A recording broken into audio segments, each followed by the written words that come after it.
Assalomu alaykum barchaga.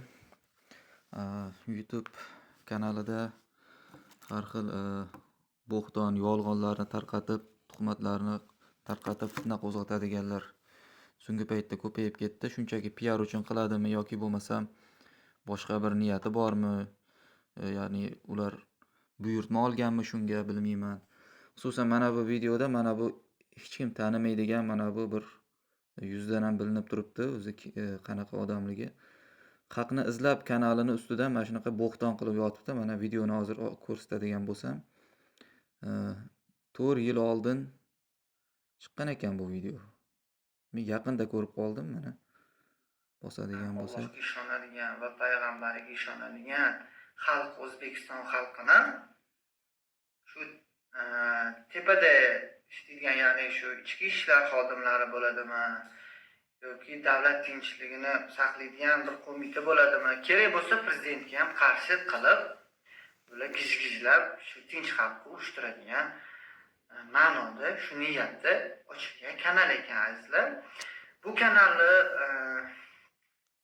ochgan odamlar Hizb ut-Tahrir, qaytaraman, Hizb ut-Tahrir gruppasiga, ya'ni shu bir g'arazli niyatda bo'lgan oqimni a'zolari ekan. Gapimiz isboti mana men hozir shu haqni izlab kanalini gimnini sizlarga qo'yib berib isbotlab o'taman gapimni. Qani bo'lmasam mana sizlarga gimn.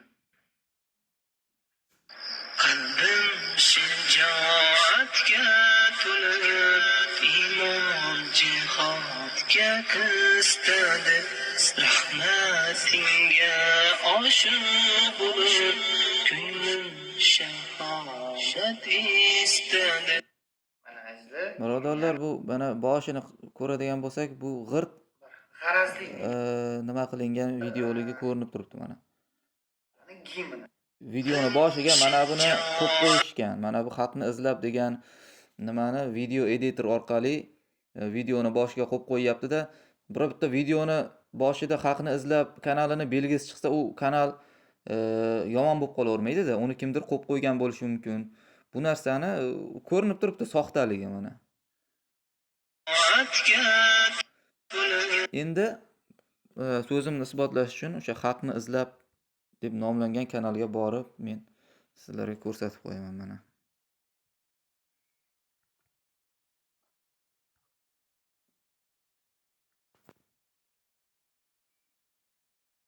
Mana xalqni izlab men obuna qilinganman bu kanalga. Bu kanalda mana playlistga boramiz. Playlistda hamma video kelib chiqadi. Liboy kanalni mana shu playlistga borib qarasangiz, 3 donagina playlist bor. Va videolari ham shu arzimagan sonda videolar bor. Misol uchun mana birinchi playlistga qarasak, 19 ta o'sha kichkina suralarni qanaqa qilib o'qilishi. Bu yerda Qur'on misol o'qishga, misol endi boshlanayotgan odamlarga bu yerda juda zo'r informatsiya bor. Juda zo'r tayyorlangan sifatdagi darsliklar bor, video darsliklar bor. Va bu o'ta kerakli narsa hozir O'zbekiston sharoitida. Misol uchun bir yerga borib hozir bu narsalarni o'rganish oson emas, to'g'rimi? Xotirjam bir masjidga borib o'rgana olmaysiz, yo bir maktabda o'qitilmaydi bu narsalar. Unaqa hizbiylarni videosi, u diniy ekstremistlarning hech qanaqa videosi yo'q. Mana keyingi nimada 5 dona video bor.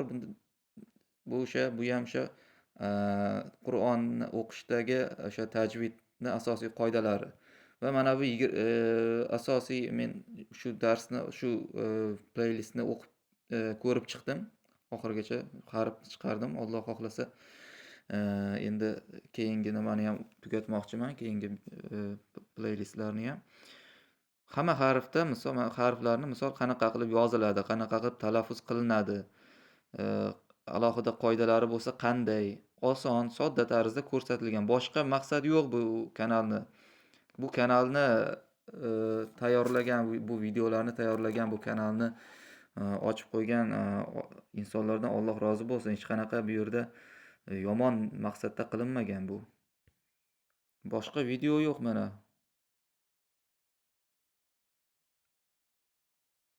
Hamma videolar mana. Ishonmasangiz kelib mana Ochib ko'ring mana.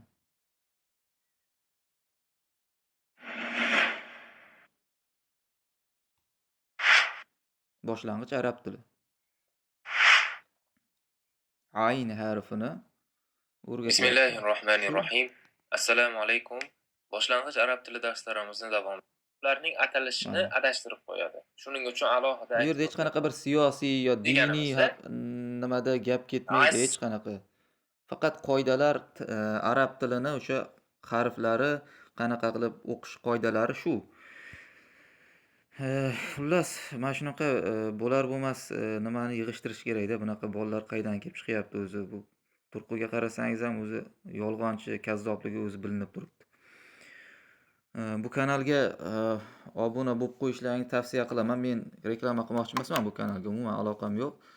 Shunchaki men foyda oldim shu kanaldan. Ya'ni o'rganish, har yerga borib o'rganish mumkin bo'lmagan narsani shu yerda misol sharoitini qilib qo'yishibdi. Alloh rozi bo'lsin. Bunaqa bo'xtonlarga, bo'xtonchilarga, kazzoblarga Alloh o'zi kifoya qilsin.